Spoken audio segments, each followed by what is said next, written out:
of you guys did a sport in high school? All right, so a lot of you. What sports did you guys do, like basketball, soccer, volleyball, football? Well, like you guys, I enjoyed doing sports in high school. I ran cross country and track because I love to run.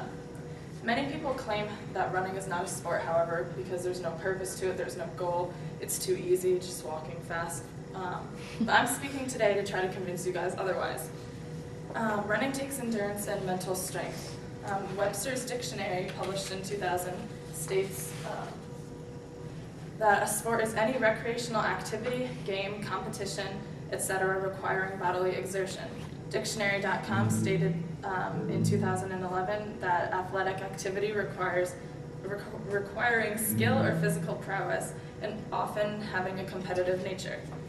Running is therefore a sport because it's a competition which requires bodily exertion, requiring much dedication and skill, and it is a recreational activity. This brings me to my first point. Running is a sport because it is a competition involving racing others to acquire the fastest time.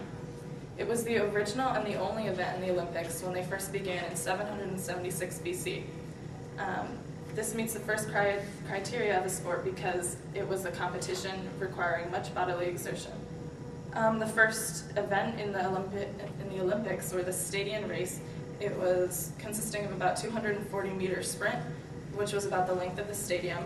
Over the years, it doubled and tripled until it became the distance which we now know as the 5K, of about 3.1 miles. For many years, it was the only running event in the Olympics until other track and field events were added in before eventually other sports like boxing, wrestling, and then chariot racing were introduced.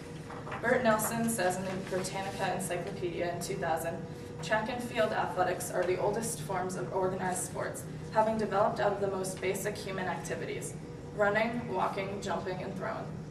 Athletics have become the most truly international of sports, with nearly every country in the world engaging in competition. And that's just a picture of just a drawing of the Olympics showing that it was a competition. In addition to being a competition recognized by the ancient Greeks as a sport, running requires dedication and skill to be successful. Without dedication or commitment in any sport, you won't be a good athlete. It requires practice and patience, and like all other sports, people running and training for a race or competition are required to train and work hard if they want to be successful. Robert J. Higgs says in Sports, a Reference Guide in 1982, "Success rests with having courage and endurance, and above all, will to become the person who you are. Courage and endurance will therefore lead to your success. When training for a race, it involves much more than just strapping on your shoes and running around in circles for a while.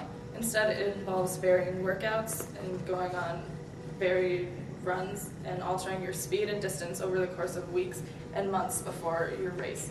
It requires much time and effort, and oftentimes runners will do cross-training like biking or weightlifting in order to build more strength and stamina. Running also requires team dedication.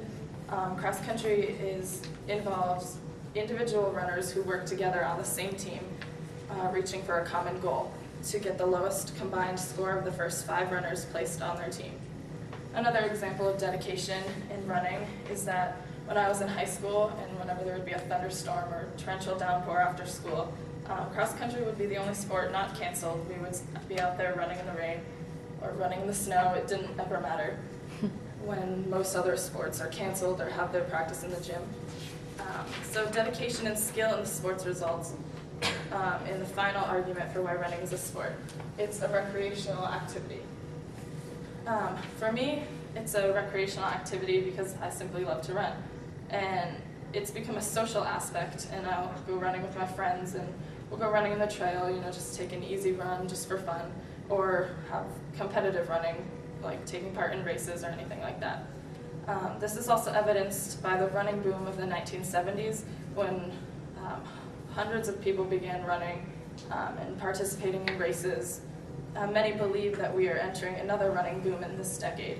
Boris Johnson said in 2004 in the Spectator newspaper in London, "You can't escape it. Everywhere you look, people are running.